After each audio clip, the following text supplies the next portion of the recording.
Talking about cultural trends, one of the big ones, of course, is people are getting married a lot later, significantly later. I think the age of first marriage now for men is 30. 30s. Yeah, it's in the early 30s. Early 30s. And, you go back 100 years, it was probably 10 years younger than that. Totally. So do you think that is, your experience in your profession, is that a positive development? Are people less or more likely to get divorced when they get married later? Does it have no effect? I don't know the numbers on that. What I can say is from where I'm sitting, from practicing in the court system and exclusively doing, hundreds, if not thousands of divorces now, I think the later in life people get married, the more defined sense of self they have, and the more challenging it is for them to unify that self with another person. But when people marry younger, they're still in that transition stage where they haven't really, built who they are yet.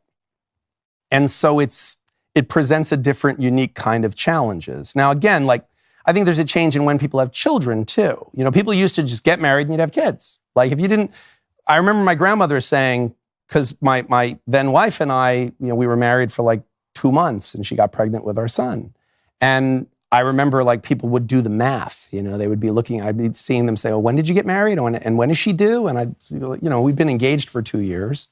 But I remember my grandmother saying to me when she was growing up, she was like, if you weren't pregnant within 6 months of getting married, people want to know why you weren't sleeping together. And you didn't wait until you had the perfect conditions for the baby to arrive. You were like, yeah, we'll figure it out. We'll figure it out.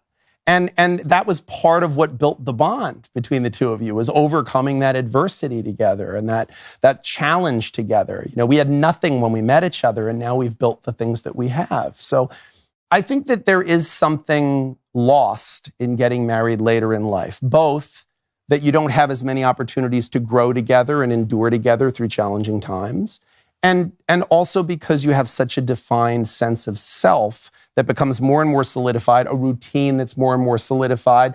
You've probably, in the current culture, had a lot more sexual partners prior to marrying. So you're going to be doing a lot of comparing in terms of your sexual satisfaction. And there's been a lot of research on that. So I think that these are all factors that play into it. But again, we don't look at it in an honest, agenda-free way. Everybody kind of brings their own.